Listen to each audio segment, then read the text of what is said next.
माननीय उपमुख्यमंत्री अजितदादा पवार यांच्या बारामती आणि मुंबईतील देवगिरी निवासस्थानाच्या बाहेर जादूटोणा करण्यासंदर्भातल्या ज्या काही वस्तू असतात त्या सापडल्या होत्या.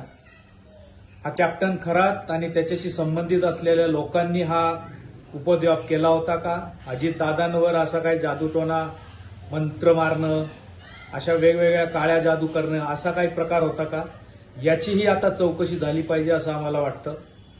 अजितदादांच्या संदर्भात जे काही संशयाची वेगवेगळे मुद्दे, एलिमेंट्स आहेत, त्यात कॅप्टन खरात, त्यांच्या संदर्भातले अनेक लोक हे यात सहभागीत आहे का?